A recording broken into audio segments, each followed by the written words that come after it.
Hello Boro Fan TV supporters here. We are going to preview this weekend's game against Fulham at the Riverside. Big game. Also, we're just outside the top six, as are Fulham, and we're also wanting to push on towards the top six in the playoffs. And arguably this weekend we're going to be playing one of the best teams in the Championship. Would you agree with that, Josh, or do you think they're about where they should be in the table, Fulham? Well, I think they should be a bit higher, really, given how they've coped in the past few seasons. They're always a decent side that pose a threat. Obviously, we saw Ryan Sessegnon, absolutely unbelievable player with England at the World Cup and stuff. The young lads. But yeah, I think they're a side that are always on the day they can turn up and batter someone. But lost against Sunderland, lost against Burton. That's it. But in the Championship, they're one of them teams that you've got to look out for, because if you turn up against them, you're going to get punished. I must admit, at the start of the season, they were one of the teams I really thought would be pushing for top two. I think I had them down, Sheffield Wednesday, Villa and ourselves and Wolves as being the teams that will probably be the biggest threat at the top two this year. And I think probably ourselves, Sheffield Wednesday definitely, and Fulham have disappointed a little bit so far. Do you think that's a fair thing to say? 100%, yeah. Sheffield Wednesday especially, because I thought we can get into the playoffs last year. Obviously lost out with Huddersfield in the semi-finals. The year before that, playoff final, Sheffield Wednesday.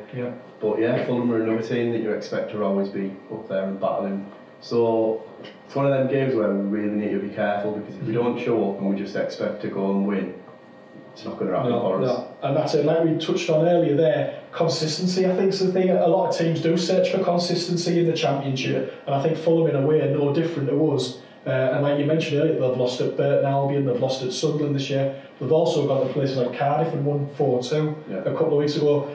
And as you mentioned there, players like Ryan Sessegnon, a defender, top scorer at the club with 7 goals, but he's going to go on to bigger and better things, that lad, isn't he? Yeah, it won't be long before obviously he's been linked for moves to Tottenham, and that wouldn't surprise me. He fit in well there. I think he scored a hat-trick in that game against Cardiff, didn't he? So it shows his threat, left back. But yeah, it's one you're looking forward to, but we need to start winning them type of games now. If we're going to get the top two, if we're going to get the playoffs, we need to show some consistency in teams like Fulham, who aren't doing that well. Maybe they should be doing better, but they're not, so we need to win those games, especially at home. And there might be an argument as well for this type of game maybe suiting the Boro against one of the better teams in the division. Like you say, in the first half of the season we didn't always get the results we hoped for against teams at the top of the table, in the top half, but hopefully Saturday, Fulham, big game, a team that will probably come here and play football, because they don't know any other way that they come out and play football. Do you think that'll play into Tony Pulis's hands? Do you think that'll suit his setup? Could definitely, in the way that he's been playing Traore in the past couple of weeks. His pace on the counter-attack, if they're pressing, he's always dangerous on the counter-attack.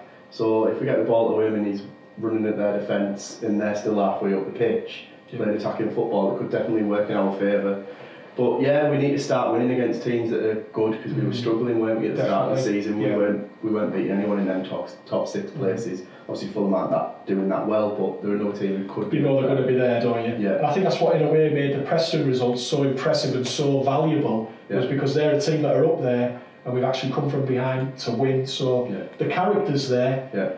We now need the consistency to go with that. We finally showed that bit of character in the game against Preston, and that's what our fans have been missing, a bit of fight. And Tony Pulis has talked about what he wants his team to fight, wants them to work for the fans who are paying a lot of money to go to the matches.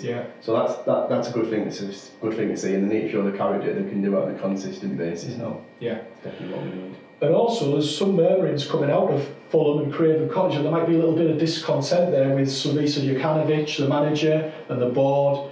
He's unhappy with their plans for January. Again, that might bode well for us for Saturday. Yeah, good, because if he's coming out and openly saying that the players he has aren't good enough and he needs to improve his squad, that's going to knock the confidence. Or on the other hand, it could fire him on to show we are good enough. But if they're not happy with the manager, it's going to work one or two ways. They could even come out and be like, oh, I'm not bothered if we want him gone.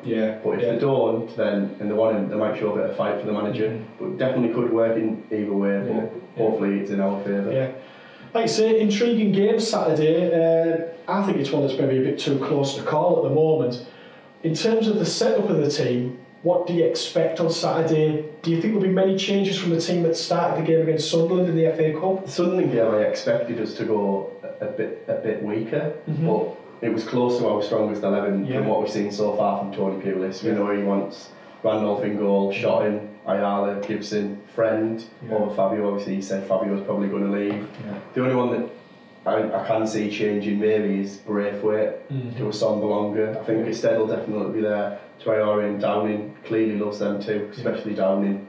Howson and Ledbetter, is that likely to change? Don't think so. No. Clayton could come in, but I doubt it. But yeah, as close as our strongest 11 is possible, that was on Saturday. So I expect about the same.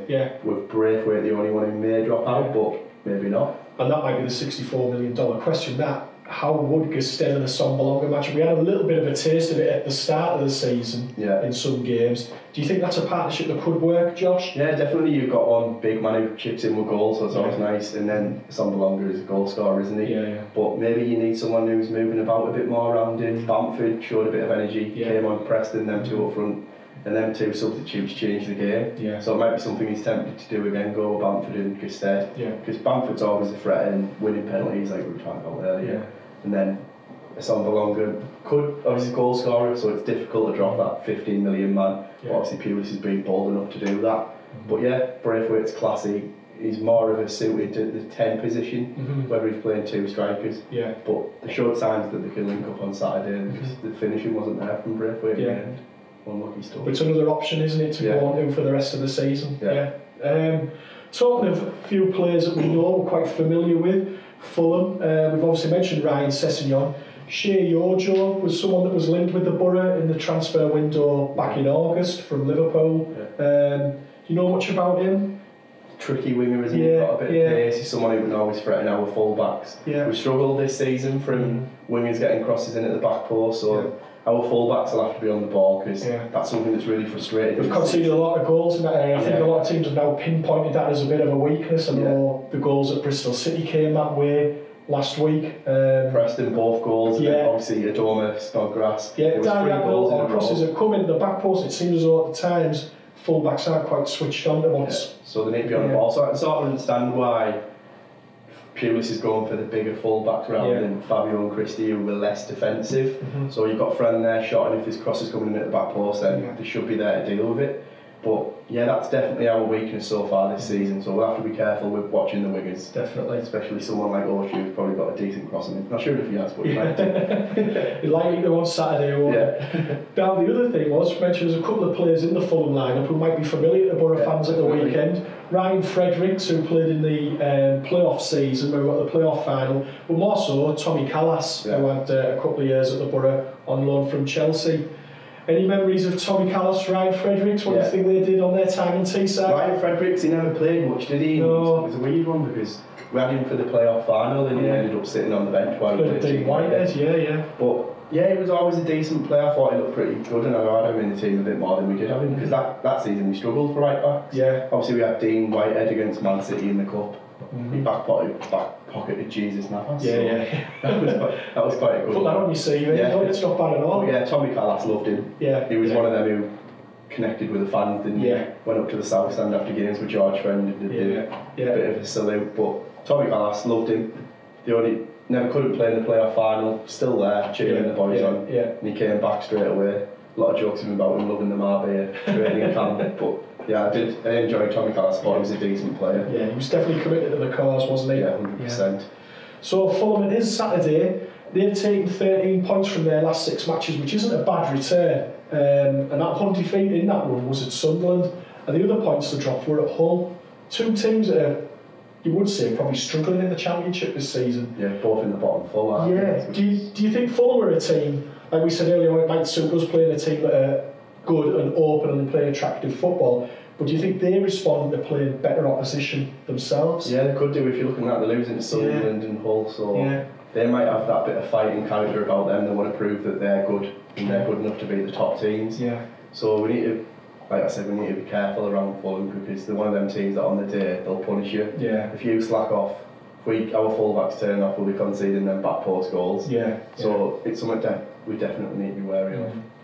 And we've got a bit of recent history with them. Obviously, this season needed a late equaliser from Cyrus Christie to get us a point down at Craven Cottage. But But going back even further, a couple of years ago, the 4-3 game, anyone that was there that day will never forget that day. Yeah, it was a game full of emotions. Yeah. You go into it, you need to win. I think we just watched Brighton or Watford win. Watford won at Brighton. Watford won at Brighton, so like, could we sneak it? Could we sneak it? So obviously we needed to win to keep our automatic promotion hopes. That's right.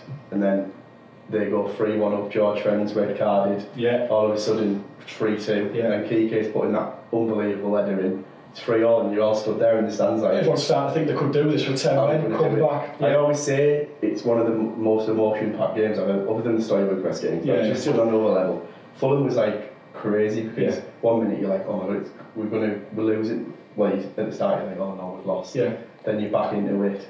And it was almost like they got back to 3-3 in normal circumstances, 3-1 down with 10 men away from home. They get it back to 3-3, you're thinking that's not a bad result. Yeah. And all wasn't lost because Bournemouth still had to play on the Monday. I think they played Bolton. Yeah. But it was still a case of we're still in with a shout at the top two. It would have taken it the last day. Yeah. But I think Karanka sort of knew we have to win this game. We've got to win it, and hence in the last minute, who went upfield for a corner. Dimmy goes up for a corner. I think in hindsight, if we'd have ended up drawing that match and then winning, we probably could have went up autos because I think Chef Wed and Bournemouth blew it. So all things, ifs and buts, wasn't it? But looking back now, you can enjoy that game and what it was. You know, and I remember Josh Frankland getting sent off, and he was a fan's favourite. He loved it. And at the time, he was walking off with his head down gutted. I think he apologised to the fans. But it's always going to be a memorable away game, that one. What it was. Now, home games, I don't think there's been so many memorable home games against Fulham down the years. I think that last season, the promotion season, I think we drew 0-0 at home with them. Yeah, we did. It was pretty dead. Yeah, a bit of a turgid game, not much going on. Saturday, obviously going to be a tough one. Expect them to come out and have a go. They got knocked out of the FA Cup at the weekend by Southampton at home 1-0, so they haven't got any FA Cup games to play for. They know they need to kick on. Yeah. Would you expect them to be quite open and have a go at us, Josh? Yeah, I think they're not the type of team who's going to come and sit back and play some boring football. They're going to attack us, and obviously it could work in our favour. We haven't seen it with Pulis yet. Yeah. But if they come and attack us and we've got Traore on the ball, then he's our man on Saturday if they're going to attack, because he can turn defence into attack like that. Yeah, and obviously we've been utilising him in recent weeks, winning free kicks. Yeah. So if we can get him up the pitch and we turn into set piece like Stoke, where Danny Ayala can pop up with another. It's good now that it seems like we've got a bit of an extra string to our board. We could attack teams from different avenues, and you think even other teams I'm picking up, the fans are almost panicking, and you can see the panic setting in amongst them. Well, we're getting throw-ins now. Line shot. You're just thinking, I know what we're like going back years when we used to go to Stoke, and they had Rory Delap throwing them in for a short cross score, in the relegation season. So it might not be pretty attached, but it's effective. And like I say, it doesn't matter how you get the results this season. It's all about being up there at the end, isn't it? Yeah, and Tony Pulis is going to get us the result. He'll grind them out if we win 3-2. Boring football, but we win 3-2. Well, I'll take 3-2 every day. Not boring, no. But another 3-2. On Saturday, I wouldn't go amiss. Well, you'd rather watch that than what you saw at Millwall or Bristol City and things like that. 2-0. Definitely. No fight in the players, no character. But they've shown that in recent weeks, and obviously breeze past Sunderland, comfortable game. So we're going full of confidence, 4 wins in 5. So and that's it. I think confidence will be high amongst the players. Pulis has referred to it about 4 wins in 5. Confidence is taking off, and that plays a big part in this league, doesn't it? When you get on a roll, get on a run, it can just snowball, can't it? And then 1 loss, it's the other way. It's obviously Cardiff top of the league, 1 loss, and then they go lose 3 games in a row, is it? That's it, So if we get a couple more wins, you never know where it takes us. Fingers crossed. Well, before we finish, Josh, I'm going to have to get a prediction, but I'm going to have to put you on the spot. What do you reckon the score's going to be on Saturday? I'll go 2-0 Boro, and I'll have Gusted getting another opener for there us. You go. That's one for your coupons, everybody there. 2-0, Josh says, with Rudy Gusted, first goal scorer. I think we might sneak it 2-1. And I think I fancy Johnny Howson for another one this weekend. So, fingers crossed, if we get a 3 points, it will be a big 3 points. Make sure you keep up to date with Boro Fan TV for everything before this weekend's game, and then after the game for all reaction to it, and hopefully another 3 points for the Boro on our way to promotion. All the best, Boro fans.